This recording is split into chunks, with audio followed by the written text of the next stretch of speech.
So then that leads me back to the Wisconsin school and their rule for not going up a slide. And it was based on a horror story. I'm sorry. 3 horror stories in one podcast?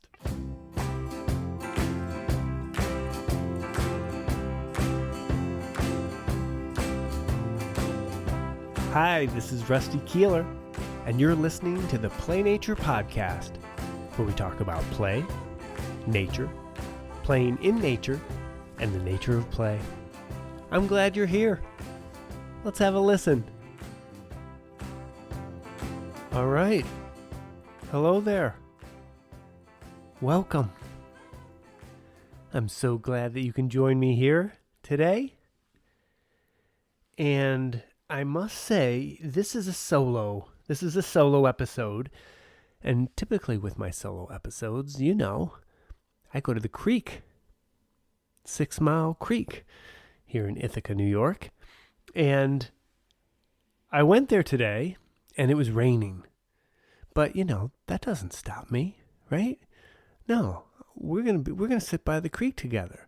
So, of course, and with the idea of no bad weather, just bad clothing, I donned all my good rain gear, including the fancy rain pants that I got in Scotland that they give you free with this tour of the preschool. So if you want to join us on next year's March visit to the Scottish Outdoor Preschool on the bus tour, you'll come home with these great rain pants. So I was wearing these great rain pants and my rain suit and some good boots. Had an umbrella and some tarps and everything, so I was all set. Find a good place by the creek, get everything all set up. Yeah, right, getting ready. And then I was having some technical difficulties with my wiring for my headset into my phone, adapters and all that jazz. I tried, but here I am in my office.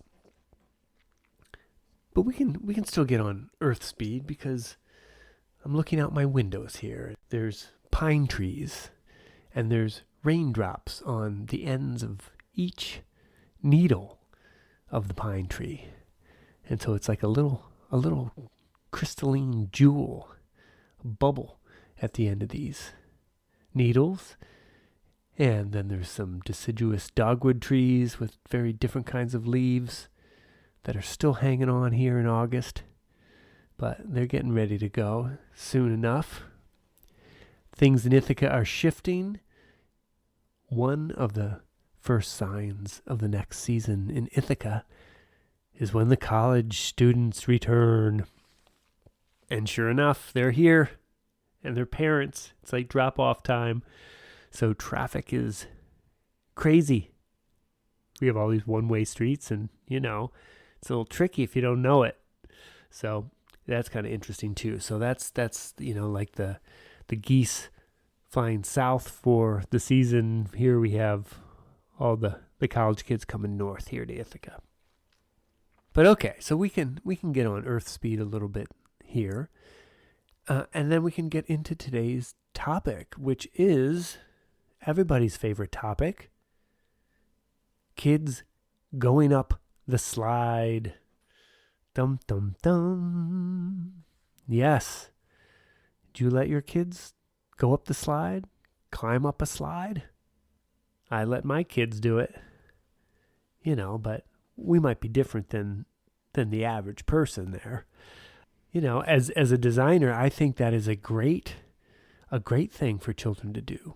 It's challenging, and you got to use your body in different ways and different muscles in different ways. And it's got a good challenge, but if you fall, you just slide down to the beginning and give it another try. So I've always been a big fan of the slide as going up. In fact, as a designer, you could almost design something that was like that. Like, that's okay, that could be an exit to the structure, but it's also an entrance. It's a great entrance. There's worse ways to get up to an elevated platform on a piece of playground equipment. But it is controversial. I have fun in some of my presentations and risky play roundtables, the workshops, and I'll show a series of slides, and I'll have people kind of raise their hand. Would you say yes to this? Would you say no to this? And I start off easy, like, would you have sunflowers in your yard? Yes, yes. Then how about, would you let kids climb trees? Oh, well, maybe. It depends. Would you have a mud kitchen? Would you have a muddy mud kitchen? I show chickens, and then I show fire. Kids around a fire. And we have big discussions about that. But then I say, and now, while we're still on the fire slide, and now the most controversial picture of all. Boom. And then I show a kid going up a slide. It gets some chuckles, but then it usually starts a big conversation. Do you, don't you? What are the feelings? And there's often strong feelings both ways. Saying yes and saying no. Now, I'm all for like the social etiquette of if somebody's trying to come down a slide, you don't climb up, right? Come on, give the right of way. Yield the right of way. But other than that, as far as a physical thing, I think it's great. But everyone's got their feelings and opinions about it. And so it's interesting when there's a subject like that that pushes our buttons. And that we have different feelings about it. Even within the same school or childcare center. Or even within the same classroom with teachers and co-teachers. How do they feel about it? It might be completely different. And is it a rule? Is it not a rule? Do people think it's a rule? Was it a rule when you got there where you work? Or do people think it's a rule? Was it a rule that was invented by somebody that doesn't even work there anymore? And you've just been handed down? I always think that now is always a good time to rethink rules. And going up a slide is one of those. First of all, is it a rule? Is it not a rule? And then if it is a rule to not go up a slide, well, why? Okay, what's the reasoning? And talk it out. And I think that's the big thing when there's lots of different opinions. The best thing we can do is talk it out. Yeah. Hear other people's feelings, reasons, what are they bringing to it? Because we're all bringing different things to it.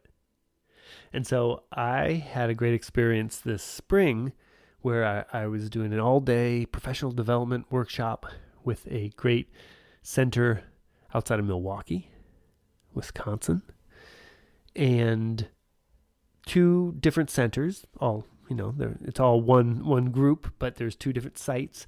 And we all got together and we did various things and talked about risk and nature and loose parts. And we went outside and did fairy hut building and, kind of connected to the earth in that way. But one of the most powerful things we did were 2 risky play roundtables where we got, each time half the teachers all sitting in a big circle and we just went around and I kind of facilitated a conversation. And again, we hear, everybody has a different relation to risk. Everybody has a different feeling towards it. Everybody has different backgrounds of their own childhood and how they played, or the risks that they wanted to take, or the risks they were allowed to take.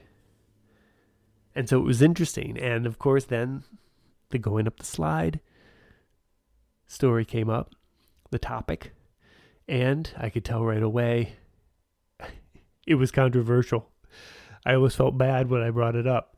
'Cause I brought it up in both of them, and we were all having a good time. And then the slide subject came up, and I could see people's faces dropped, and there were definitely strong opinions. And it was interesting because it turned out it was a rule.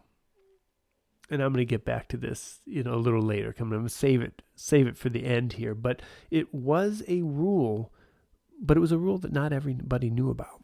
So some people were steadfastly not letting the kids go up slides. And then other people didn't know the rule and they were having grand old times letting the kids go up the slides. And we heard these beautiful stories of like rites of passage, of like climbing the slide and getting to the top. And one of the playground pieces even had like a tube slide. And so this one teacher told the story of this girl working so hard, a 4-year-old, to get up the slide, like using their arms on the top of the tube and the feet at the bottom and scooting and gripping and pushing. And then she gets to the top and she was so happy, elated. I did it. And then everybody was cheering and feeling good. But then the other people that, have to think they follow the rule, then they felt kind of bad about it, but they don't let it, and it might not be how they feel about it. But it was a conversation that is really important, because again, we're all coming to this stuff, especially with risky play, at different places. And some people, we often talk about with risky play of like, well, what's the worst thing that could happen? Like, okay, we're imagining bad things, whether it's going up a slide or, having stumps on the playground or loose parts or mud or, that kind of stuff. What's the bad thing that could happen? And, then we try to keep our own fears in check. Like, oh, God, I'm thinking about bad things. They're on the trikes. They're going fast. And I'm imagining all these bad things. And, okay, I got to take deep breaths. Okay, don't let my fears take over. We try to like talk ourselves down and be in the present moment. Be mindful, ready to step in if we have to, but also trying to like put it in perspective. And yet, some people's perspectives may be very colored by their life experience, right? So maybe somebody letting kids do all this stuff that never had anything bad happen. To their kids, grandkids, neighborhood kids, or growing up, everything went fine. And okay, we survived. You hear that when people talk about their childhoods. But for other people, they could have had bad things happen, or challenging things, or injuries, and that kind of stuff. For example, I was doing a risky play roundtable in Morgantown, West Virginia, a couple of years ago, and often, people kind of like, yeah, we want risk, and, we want to learn how to support risk and all this. But there was one woman, very vocal, who was very against it. Very, very against all forms of children taking risks. Okay, I'm all for all the conversation, right? I'm not trying to steer anything, and that's what I love about the kind of these facilitated conversations, is that I want to hear from everybody, and we want to talk it all out. And, we don't even have to come to any agreements. And so this woman who was very against it, well, as we started, I asked some more questions about, okay, why, and her background. Turns out, before she was an early childhood educator and caregiver, she was a nurse in the emergency room of a children's hospital. So she saw a lot of injuries. And so when you start to think about that, like really, for her working in the emergency room, 100% of the children she saw come in had had an accident, had something bad happen to them. They slipped, they got injured, they got poked, they got broken arms, they got broken legs, everything. So, of course, her mind that's what she's picturing. And it's not even her imagination, like she really saw it. And so 100% of the kids had these bad things happen to her. Now, that's not 100% of the children in Morgantown, West Virginia. That's still a small percentage, right? Think about that. When something bad happens to a child somewhere, it's horrible, terrible. We don't want anything bad to happen to any child. But even if something does happen, it doesn't mean that it's happening to everybody, right? Even in the United States, there's 70 million children. And so something could happen. You could fall and break a leg, but that doesn't mean that, we have to stop letting kids play tag, right? Elementary schools, and there was a tag game, and somebody fell and they broke their leg. So for a solution, they said, we're going to do away with tag. Maybe we've even heard about stories where they've You can't run. And so I always say like, well, okay, that is a solution, but is that the best solution? We're all smart people. We can think of good solutions. Yeah, but sometimes, there's knee-jerk reactions in the first administration, and they don't want to have to deal with, parents, parents that are upset about injuries, or let alone insurance, or, if there's licensing, or if there's health and safety people, and, that's a lot to deal with. Right? All this risky stuff is complex when you start to talk it all out. So this woman with the emergency room, she's not going to be for risk. So what if you were co-teacher with her and you believe in risk? You'd have to talk it all out. Okay, so that's one of the horror stories. She had lots of horror stories. At this place in Wisconsin, a part of a conversation, it turned to sticks. And, a lot with sticks, it's like, you'll poke your eye out. There's the fear of you'll poke your eye out. You'll get scratched. You'll get poked. You'll cut yourself. And then there's the educator being like, no, that's my imagination. Or, we talk to our kids about keeping space and watching other people's bodies. Or if you're not the one with the stick, you watch out for people with sticks and use, the right space. And, okay, nothing, something bad could happen, but chances are it's not. And then one teacher spoke up and she said, well, I have a hard time with sticks and I'm trying to get better at it. I know most likely nothing bad can happen. But when I was a kid, my cousin poked his eye out. And she says, everyone's looking at her and she looks at us all and she says, literally, we were in the woods. He poked his eye out, and we had to carry it home.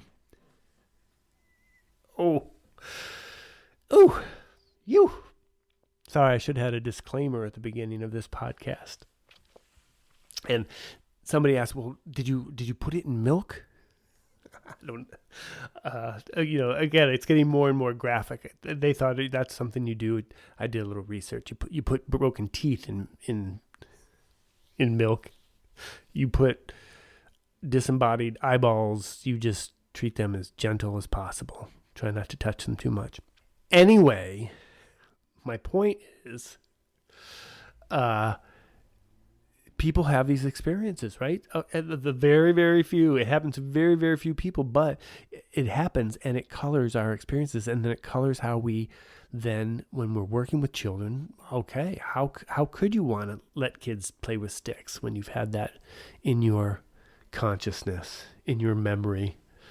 How do you manage that? And then, do you talk it over, right? You talk it over with your teammates. You talk it over with your school, your center. So then that leads me back to the Wisconsin school and their rule for not going up a slide. And it was based on a horror story. I'm sorry. 3 horror stories in one podcast? Okay, so this was one of the assistant directors, and she made a steadfast rule, was like, no climbing up a slide. No chance, no way, no how, never. Because she saw a freak accident and she had to deal with it. She was the one dealing with it. And okay, what it was one child was going up a slide and another child was coming down, and it just hit in the wrong way, in the face, in the mouth, in the teeth, and knocked some teeth down. And the way she described it is, I saw teeth dangling and I never want to see teeth dangling again. And I had to talk to the parents, and and of course you feel for her, right? We don't want to see teeth dangling. We don't want to talk to parents about their beautiful child's teeth dangling. Whew. So she said never again, and okay, that makes sense. But then we had lots of conversations about it, and I've thought a lot about it since then. It's like the running and playing tag. Okay, we could make a choice to say no no tag, or no running on the playground at elementary school. But, okay, maybe it saves kids breaking legs, maybe. But what does it limit?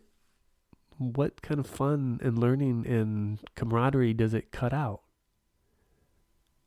When we do these blanket no rules. And so the same with that slide idea. Like, it's totally understandable that you picture that and you can never not picture that. But does that mean that it's going to happen to every child? No.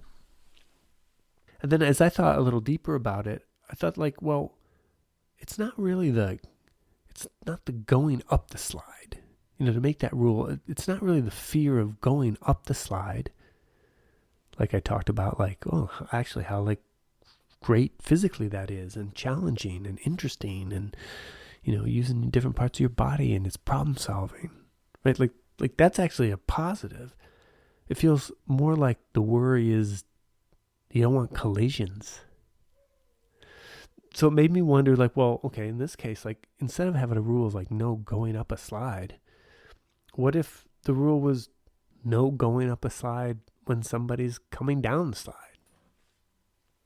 And no going down the slide when someone's coming up a slide. Always learn. That's a good lesson in life in general. Like, look both ways. Look both ways twice. Look both ways 3 times. Like, always check. When you're at the top of the slide, always check, because you never know. And when you're at the bottom of the slide and you feel like going for it, check.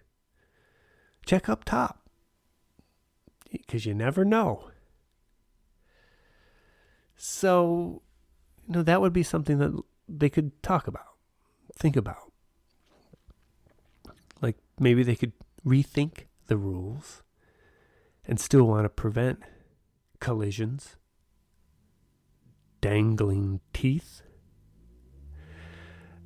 But they could do it not having a blanket no, because that would have said no to the girl who had the triumph up the tube slide, and what that meant for her, accomplishing something, doing something hard. Because those are the things that you carry on as an early childhood kid. You carry that on as you learn and grow, and I can do stuff that's hard. I can problem solve. I can do anything. And we don't want, as caregivers and educators and parents, we don't want to limit that. That's the kind of stuff we want to support.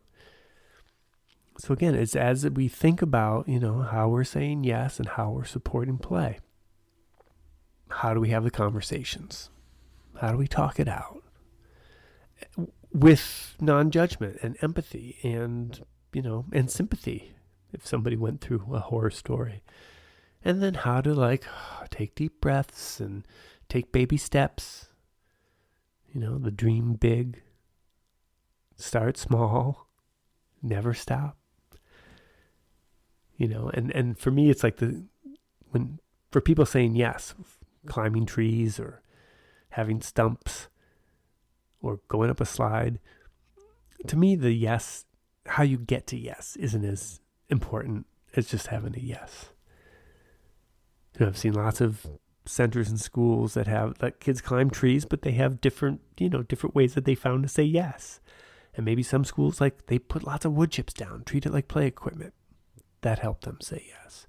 Other schools say, well, we're not going to help you up into the tree. You got to be able to get in the tree yourself, and then you can climb in the tree, because that shows that you're able-bodied enough or you're ready. Okay. That's how they found their way to say yes. Other schools, I've seen it where they tape-colored, tape around certain heights, of the branches. Like, okay, and I've seen it color-coded where, the preschoolers can go up to the blue tape, and the kindergartens can go to the red tape, and the third graders can go to the yellow tape.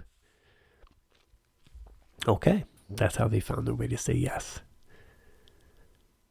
But you can imagine that those ideas, those ways to say yes, came about through conversation, thinking, talking, respectfully, both to honor the adult who has to be there and how they feel about things and think about things and their past experiences, and also wanting to support as much play and learning and growth and exploration and discovery and challenge as possible. So, talking about it,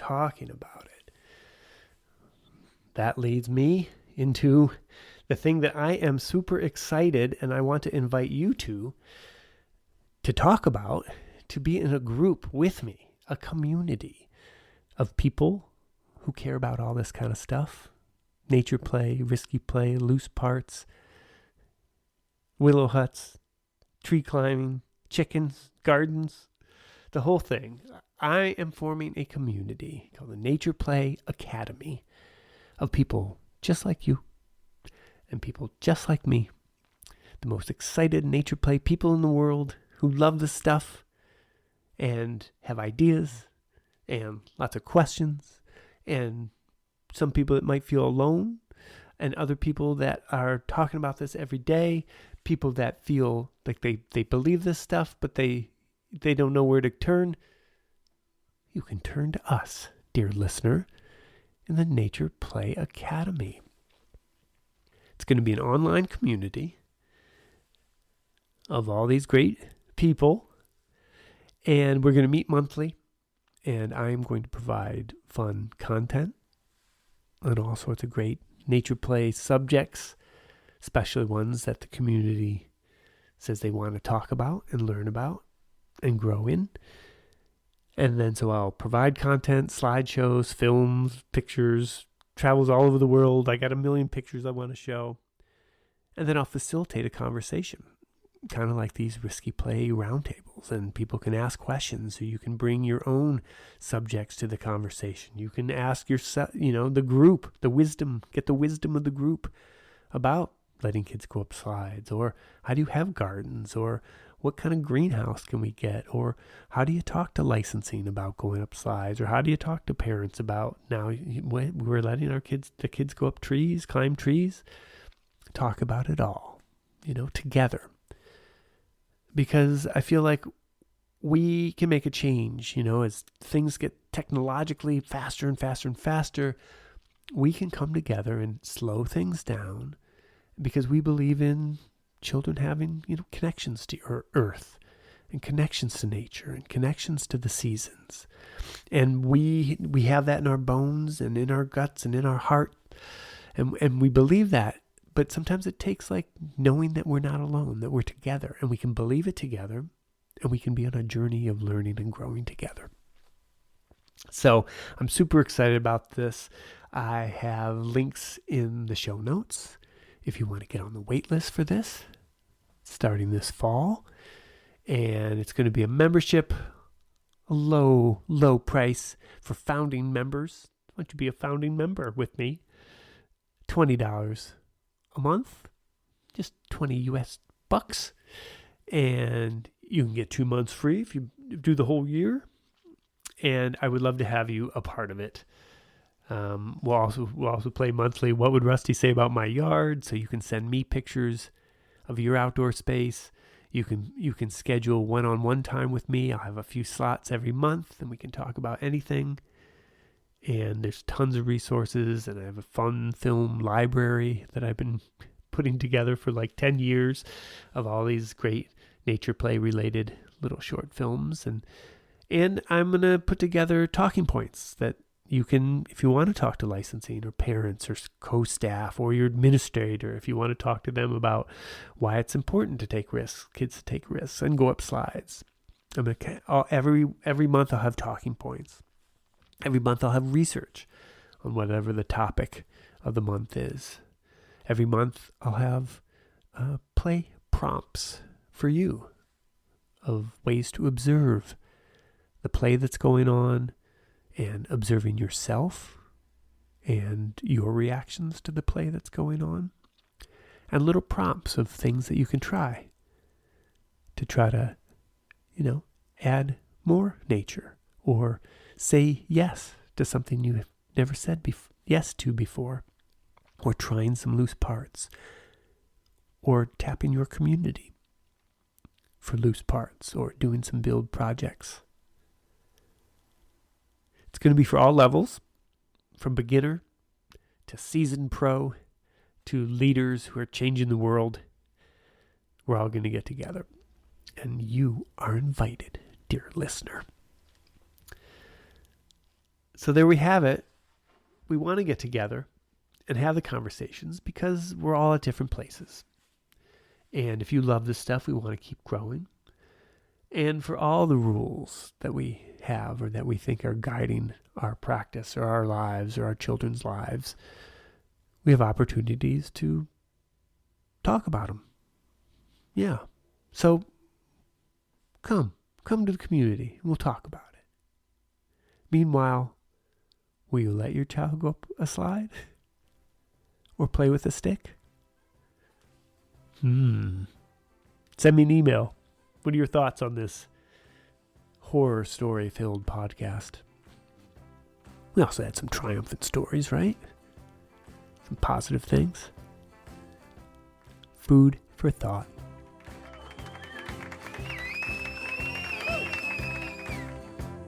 All right. Thanks for listening. Do you have a comment or a question? Email me at playnaturepodcast@gmail.com. You know I like talking about this stuff. And maybe we could use your question on a future podcast episode.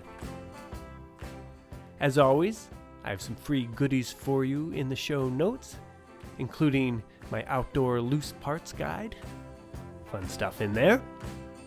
And so I wish you the best in your outdoor play adventures. And when it comes to adding nature to your yard, or loose parts, or saying yes to risky play, my favorite motto is dream big, start small, and never stop. Oh yeah. Woo, woo, woo, woo. Let's do it. All right. Have fun out there.